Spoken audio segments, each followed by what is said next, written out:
ఈరోజు ఈ శాంతినగర్ మా జయమ్మ ప్రోగ్రామ్కి వచ్చినందుకు ముఖ్యంగా ఈరోజు ఈవెంట్ ఏమంటే ప్రజల ఆరోగ్యాన్ని కాపాడడానికి మీకు అందరికీ అవేర్నెస్ ఇవ్వడానికి. ఇవన్నీ కూడా మనకు తెలిసిన విషయాలే అయినా కూడా మనం పాటించమన్నమాట, నెగ్లెక్ట్ చేస్తాం. ఒకసారి ఎవరైనా చెప్తే మళ్ళీ ఒకసారి మనకు గుర్తొస్తాయి, ఓహో ఇట్లా చేసుకోవాలి కదా అనేది తెలుస్తుంది. మనకి అన్ని తెలిసిన విషయాలే కాబట్టి ఇవి ఇంకొకసారి మనము మెమరైజ్ చేసుకుంటాం. ముఖ్యంగా మనకి మన ఎమ్మెల్యే నందమూరి బాలకృష్ణ 3వసారి గెలిచినారు కదా, నెల కూడా ఆరోగ్య రథం పంపిస్తున్నారు. అందరికి తెలుసమ్మా ఈ విషయము?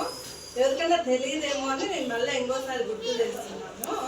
మా ఇంటి దగ్గర నిలబడుతుంది బస్సు. మీకు ఎటువంటి వ్యాధులున్నా ఏమున్నా కూడా అక్కడ వచ్చి టాబ్లెట్లు తీసుకోవచ్చు. బస్సు వచ్చినప్పుడు మేము వచ్చి అందరికీ ఇన్ఫార్మ్ చేస్తాము, అందరికీ ఫోన్లు చేస్తాము. మీరు వచ్చి మీకు ఏమైనా దగ్గు కానీ జ్వరం కానీ ఏమున్నా కూడా మీరు అక్కడికి వచ్చి ఆరోగ్య రథం అంటారు. ఆ బస్సునే బాలకృష్ణ బొమ్మ ఉంటుంది పెద్దగా, అప్పుడే మీరు గుర్తుపడతారు, రెడ్ కలర్ ఉంటుంది. అక్కడికి వచ్చి మీకు ఏమున్నా కూడా షుగర్ చెక్ చేయించుకోండి, బీపీ చెక్ చేయించుకోండి. షుగర్ చెక్ చేయించుకోవడానికి బీపీ చెక్ మళ్ళీ మనం డబ్బులు కట్టాలి కదా బయట అయితే. మనకి బస్సులో అయితే అన్నీ ఫ్రీగా చేస్తారు. మీకు కావాల్సిన టాబ్లెట్స్ అన్నీ కూడా ఉచితంగా ఇచ్చిపోతారు. మీకు ఇంకా ఏమైనా డిసీజ్ ఉన్నా కూడా మీకు తెలియకుండా వాళ్ళు వేరే హాస్పిటల్కి రెఫర్ చేసి కూడా మీకు ఏమైనా ట్రీట్మెంట్ ఇప్పిస్తారనమాట. బాలకృష్ణ లాస్ట్ 5 years తెలుగుదేశం ప్రభుత్వం లేదు కదా, అయినా కూడా బాలకృష్ణ సొంత ఖర్చులతో మనకు పంపిస్తున్నారు అది ఆరోగ్య రథం. ఈ బాలకృష్ణ మన ఆరోగ్యం కోసం ఎంతో కేర్ తీసుకుంటున్నారు. ముఖ్యంగా హిందూపూర్ నియోజకవర్గము ప్రజల ఆరోగ్యం కోసం. మీకు తెలుసా, కరోనా విషయంలో ₹1 కోటి ఎక్విప్మెంట్ ఇచ్చారు హాస్పిటల్కి. బెడ్లు కానివ్వండి, ఏమన్నా ఎక్కించే ఆక్సిజన్ కానివ్వండి, ఇట్లా రకరకాల వస్తువులు హాస్పిటల్కి అవసరమైనవన్నీ కూడా ₹1 కోటి ఎక్విప్మెంట్ హాస్పిటల్కి అందించారు. అవన్నీ గవర్నమెంట్ హాస్పిటల్కి, ఎందుకోసం మన కోసమే కదా. అవన్నీ కూడా డెలివరీ వాళ్ళకి బెడ్లు లేవని ఇట్లా రకరకాలవన్నీ హాస్పిటల్కి అవసరమైనవన్నీ కూడా అందించినారనమాట. మీరు ఎందుకు హాస్పిటల్లో పోయి కూడా చూపించుకోవచ్చు. ఎంత బాగుంది ఇప్పుడు హాస్పిటల్, అసలు ఎంత నీట్గా మెయింటైన్ చేస్తారు. ఎందుకు బాలకృష్ణ చైర్మన్ ఇప్పుడు అక్కడ హాస్పిటల్ కాబట్టి అంత బాగా చేస్తున్నారు. డెలివరీలు కానీ సిజరీన్లు కానీ బయట ఎంతెంత డబ్బులు వేస్తున్నారు, ఎంతెంత బిల్లులు వేస్తున్నారు. మీరు హ్యాపీగా గవర్నమెంట్ హాస్పిటల్లో చూపించుకోండి. మీకు ఎవరైనా చూడలేదు అంటే కూడా ఎమ్మెల్యేకి కంప్లైంట్ చేయొచ్చమ్మా. మీరు మాకు వీళ్ళు డబ్బులు అడుగుతున్నారు అనే విషయం కూడా, మీకు ఎవరైనా డబ్బులు అడిగితే కూడా అక్కడ మీరు ఎమ్మెల్యేకి కంప్లైంట్ చేయొచ్చు అనమాట. ఇంకా మన కిడ్నీ ఫెయిల్యూర్ అయిన వాళ్ళు ఇంతకుముందు బెంగళూరు పోయి ట్రీట్మెంట్ తీసుకునే వాళ్ళు, కానీ ఇప్పుడు మన హాస్పిటల్లోనే బాలకృష్ణ గారు ఏర్పాటు చేస్తారు. దగ్గర అది 10 కోట్లు అయిందమ్మా దానికి ఖర్చు. 10 కోట్లు పెట్టి డయాలసిస్ సెంటర్ని మనకు బెంగళూరు పోయే అవసరం లేకుండా ఇక్కడే ఏర్పాటు చేశారు. ఇవన్నీ కూడా మీకు ఎందుకు చెప్తున్నానంటే తెలియని వాళ్ళు చాలా మంది ఉన్నారు ఈ విషయాలన్నీ కూడా, అందుకు మీకు తెలియజేస్తున్నాను. ప్రైవేట్ డాక్టర్ల దగ్గర పోయి వేరే లేని దాంట్లో ఖర్చు అంతా దానికి పెట్టుకొని ఇదంతా అనవసరమైన ఖర్చు. మన కుటుంబానికి ఇప్పుడు మనకి ఎంతో అవసరం, చదువులు కంట దానికి దీనికి, మళ్ళీ ఈ బాగలేనప్పుడు ఆ డాక్టర్లకి సగం డబ్బులు వెళ్ళిపోతాయి. కాబట్టి మీకు ఏది వచ్చినా కూడా గవర్నమెంట్ హాస్పిటల్లో హ్యాపీగా చూపించుకోండి. అక్కడ ఎవరైనా డబ్బులు అడిగితే కంప్లైంట్ కూడా మీరు పెట్టవచ్చు. అర్థమైందమ్మా? ఇవన్నీ కూడా మీకు తెలియాలని నేను ఇంకోసారి చెప్తాను. ఇక్కడ బస్సు వస్తుంది, బస్సు వచ్చినప్పుడు చూపించుకోండి. మీకు ఏమైనా సమస్యలు ఉంటే, ఏమైనా లేడీస్ సమస్యలు ఉంటే నా దగ్గరకు రండి, నేను చెప్తాను. మీరు చెప్పలేకపోతే ప్రతి ఒక్కరు కూడా బ్లీడింగ్ ఎక్కువ రోజులు అయ్యేది అట్లా ఉంటే అట్లే ఉంటారు ఇళ్ళల్లో. అట్లా 3 రోజులు 5 రోజులు లాస్ట్ అమ్మా, ఎక్కువ కాకూడదు బ్లీడింగ్ అయితే మనకి ఏదో ప్రాబ్లం ఉందని అర్థం. దానికి పెద్ద ఉండవు, టాబ్లెట్లు ఇస్తారు, వేసుకుంటే తగ్గిపోతుంది. కాబట్టి మనం ముందుగానే కేర్ తీసుకోవాలి. అట్లే ఉండి అది క్యాన్సర్ తిరుగుతుంది మళ్ళా. కాబట్టి ఈ విషయాలు మీరు వచ్చినా రాని వాళ్ళకు కూడా చెప్పండి. అర్థమైంది? ఇంకా మీ చుట్టుపక్కల ఇల్లు వాళ్ళు ఉంటారు కదా, వాళ్ళకు కూడా మీరు తెలియజేయాలన్నమాట. మనకి మళ్ళీ ఏం చేస్తారు, బాలకృష్ణ ఎంత నెలకోసారి నీళ్ళు వదులుతారని గుర్తుందా? ఇప్పుడు ఎట్లా వస్తున్నాయి నీళ్ళు, కనీసం వారానికన్నా వస్తున్నాయి, ప్రాబ్లం లేదు. ఇంతకుముందు ఎట్లా ఉండింది అసలు, నెలకి 2 నెలలకి అసలు నీళ్లు కొనుక్కోలేరు.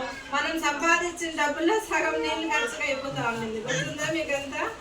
మనం ఇంత ఇట్లా నీటి సమస్య లేకుండా ఉన్నామంటే దానికి అర్థం మేమే. మనకి బాలకృష్ణ ఎమ్మెల్యే కావడం వలన మనకి ఈరోజు నీటి సమస్య లేకుండా ఉన్నామన్నమాట. మనము అవన్నీ కూడా గుర్తుంచుకోవాలా. మీరు ముఖ్యంగా లేడీస్ మీరు బాగుంటే ఫ్యామిలీ బాగుంటుంది. మీరు బాగుండాలంటే మీ ఆరోగ్యాన్ని మీరు కేర్ తీసుకోవాలా.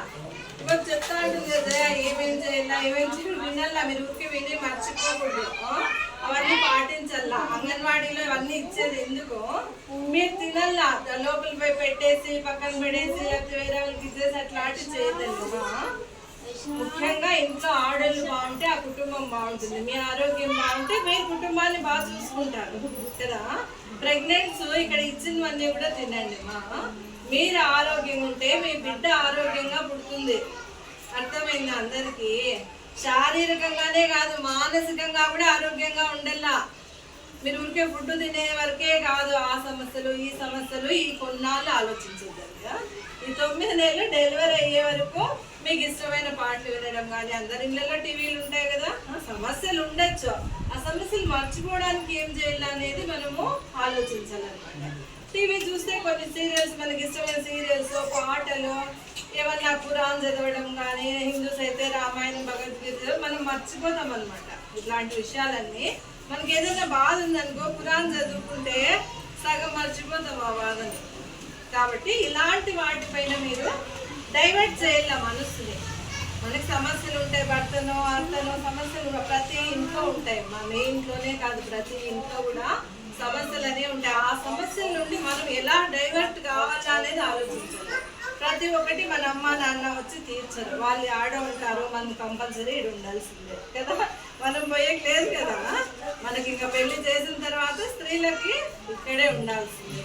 మనం ఆ సమస్యల నుండి ఎలా బయటపడాలా అని తెలివిగా ఆలోచించాలా. ఈ కొన్ని రోజులు ఆ ప్రెగ్నెంట్ టైంలో 9 నెలలు కూడా మీరు శారీరకంగానే కాదు మానసికంగా ఆరోగ్యంగా ఉంటే పిల్లలకి బాగా తెలివి వస్తుంది. బాగా తెలివిగా పిల్లలు పుడతారు, యాక్టివ్గా పుడతారు. మీరు ఇప్పుడు ప్రెగ్నెంట్ టైంలో నెగ్లెక్ట్ చేస్తున్నారంటే మళ్ళీ పిల్లలకి అనారోగ్య సమస్యలు, పుట్టిన తర్వాత రోజు హాస్పిటల్కి తిరగాల్సి వస్తుంది అనమాట. అది జాగ్రత్తగా మీరు ప్రెగ్నెంట్ టైంలో 9 నెలలు మంచి ఆహారము. మీకు ఎందుకు ఇప్పుడు చంద్రబాబు నాయుడు ఇంత కృషి చేసి ప్రజలు ఆరోగ్యంగా ఉండాలా అని ఇన్ని కిట్లు అందిస్తూ ఉన్నారు. ప్రతి నెల ఎగ్స్, రాగి పిండి ప్రతి ఒక్కటి మీకు అందుతున్నాయి కదా. ఇవన్నీ ఇన్ని ఎందుకు అందిస్తున్నారు? మీరు ఆడవాళ్ళు ఆరోగ్యంగా ఉంటే కుటుంబం బాగుంటుంది, కుటుంబం బాగుంటే గ్రామం బాగుంటుంది, గ్రామాలు బాగుంటే మన రాష్ట్రం అంతా బాగుంటుంది అనే ఉద్దేశంతో మన చంద్రబాబు నాయుడు గారు మీకు ఇవన్నీ కూడా అందజేస్తున్నారమ్మా. ఎందుకు వీళ్ళందరికీ పైన ట్రైనింగ్ ఇస్తారు మిమ్మల్ని ఎట్లా చూసుకోవాలా అని. వాళ్ళు చెప్పిన మాటలన్నీ కూడా మీరు ఆచరించాలమ్మా. ఆచరించడానికి వీళ్ళకి ఇంత ఖర్చు పెట్టి చంద్రబాబు నాయుడు ఇంతమందిని నియమించి వీళ్ళందరికీ శాలరీస్ ఎంత ఖర్చులు ఇవన్నీ ఎవరికి వస్తాయి? ఇవన్నీ మీరంతా బాగుండాలా అని. ఇప్పుడు కాలువలు నిండిపోతున్నాయి. నిన్న అన్నయ్య పంపించినారు, క్లీన్ చేసేకి పంపించినారు. మళ్ళీ నిండుతాయి. అవి ఒక రోజు ప్రాసెస్ కాదు. కానీ అది మనకు ఫ్లో అట్లా వెళ్ళిపోవాలంటే ముఖ్యంగా కవర్లు, పేపర్లు ఎవరి ఇంటి ముందర వాళ్ళు మనము క్లీన్గా పెట్టుకోవాలి. అట్లా మెయిన్ వేయకుండా పక్కింటోళ్ళు వేస్తారని మనం వేయడము, మనం వేస్తారు అట్లా మన వరకు మనము నీట్గా పెట్టుకున్నాం. సరేనమ్మా? మెయిన్ కవర్ లేకపోతే అది బ్లాక్ కాదు. ఇంకా కొంతమంది దానిపై నువ్వులు కట్టుకున్నారు, అవన్నీ మనం ఏం చేసేయలేదు. కంప్లైంట్ ఇస్తే అవన్నీ చేయొచ్చు, కానీ మన పక్కింటోళ్ళే కాబట్టి మనం అంతవరకు పోలేము, పడగొట్టే వరకు పోలేము. కంప్లైంట్ ఇస్తే పడగొట్టేస్తారు, దానిదేం పెద్ద కథ కాదు. కానీ మనం అట్లా పనులు చేయలేము. ఆల్రెడీ కట్టేసుకున్నారు కాబట్టి కట్టుకోకుంటే మనం ముందైతే చెప్పచ్చు చేయొద్దండి అప్ప ఇట్లా అని. ఇప్పుడు ఆల్రెడీ చేసుకున్నారు కాబట్టి ఏమి ఇంతకు ముందు తర్వాత మనం ఏం చర్యలు తీసుకోవాలా అనేది 10 రూపాయలు ఇస్తే బ్లీచింగ్ పౌడర్ దొరుకుతుందమ్మా. మన ఇంటి ముందర మనం చల్లుకొని మన వరకు మనము నీట్గా ఉంటుంది. సరేనా? ఇప్పుడు వాళ్ళు వచ్చి క్లీన్ చేస్తారు, అదేం రోజు డ్యూటీలు వేస్తూ అంటారు, వాళ్ళ పని వాళ్ళు చేసుకొని పోతూ అంటారు. కానీ మన ఇంటి వరకు మనం ఇంకా జాగ్రత్త తీసుకోవాలి. ఈ దోమలు, ఈగలు మెయిన్ అవే కదా. డయేరియా కానీ, డెంగ్యూ కానీ, చికెన్ గునియా కానీ ఎన్ని డిసీజెస్ ఈ దోమల వల్లే వచ్చేది. వల ఇప్పుడు చలికాలమే కదా, వల పెట్టుకుంటే చాలా సేఫ్ చూడమ్మా. అది చూస్తామా తర్వాత చెప్తాం. అన్నయ్య చెప్తాంలే కానీ మీకు దోమలు ముఖ్యంగా రాకుండా ఉండాలంటే ఒక వల యూజ్ చేస్తే ఇప్పుడు చలికాలం కాబట్టి ఉడికి ఏం పెట్టాలి సింపుల్ ప్రాసెస్. మనకు సింపుల్ గా ఏ విధంగా మనము కాపాడుకోవచ్చు మన పిల్లలు అనేది ఆలోచించుకుందాం. వాళ్ళకి ఆల్ అవుట్ పెట్టడం కానీ, ఆల్ అవుట్ పడిన వాళ్ళు వల కట్టుకుంటే చాలా సేఫ్ చూడమ్మా. అది పెద్ద ఖర్చుతో కూడిన పని కాదు. అది మీ పిల్లలు సేఫ్ గా ఉంటారు, మీరు సేఫ్ గా ఉంటారు. ఆ దోమల వల్లనే కదా ఇవన్నీ. మా ఇంట్లో చూడండి ఎట్లా దోమలు ఉన్నాయని తెలుసా. మీ ఇళ్ళల్లోనే కాదు, అందరి ఇంట్లో ప్రాబ్లమే ఇది, ఒక ఇంట్లో ప్రాబ్లం కాదు. అసలు మేము డోర్ వేసింటే ఉంటాము, ఎట్లా వచ్చింటాయో దోమలు వచ్చింటాయి. కాబట్టి ఇది వర్షాకాలము. దోమల్ని మన ఇంట్లో మనం ఏ విధంగా అంటే వల కట్టుకోవడం ద్వారా అది సింపుల్ ప్రాసెస్. మన పిల్లల్ని మనము ఈ రోజు నుండి రక్షించుకోవాలి. అలా అటువంటివి మనము పాటిస్తామండి. మెయిన్ అంటువ్యాధులు కాకుండా మనం ఏం చేయాలా, మన ఇంటి వరకు మనకు తక్కువ ఖర్చులో వేపాకు పట్టించుకోవడము. ఈ తులసి ఆకులు ఉంటాయి కదమ్మా, అవి 1-2 ఫ్రీగా దొరుకుతాయి. 1-2 పిల్లలకు తినిపించడం ద్వారా చాలా వ్యాధులు అరికట్టచ్చుకుంటామా. ఆ వేపాకు కొంచెం అంటే గ్రైండ్ ఆడించుకొని పిల్లలకు స్నానం చేపిస్తే పిల్లలకి ఎటువంటి వ్యాధులు రావు. చిన్న చిన్న వ్యాధులన్నీ కూడా చాలా రకాల వ్యాధులు రావు. ఇంకా ప్రెగ్నెన్సీ కానీ, షుగర్ ఉండే వాళ్ళు కానీ, ఇంకా చాలా మంది ఎవరికైనా యోగా చేయడం వల్ల మనం రోజు ఒక అర్ధగంట యోగా కానీ, వాకింగ్ కానీ ప్రెగ్నెన్సీ చేస్తే చాలా మంచిది. మీకు ఎవరన్నా మీకు రాదు చేపియాలా అంటే నేను వచ్చి చేపిస్తాను. మీరు ఒక 10 మంది ఉండండి, నేను వచ్చి చేపిస్తాను. సరేనా?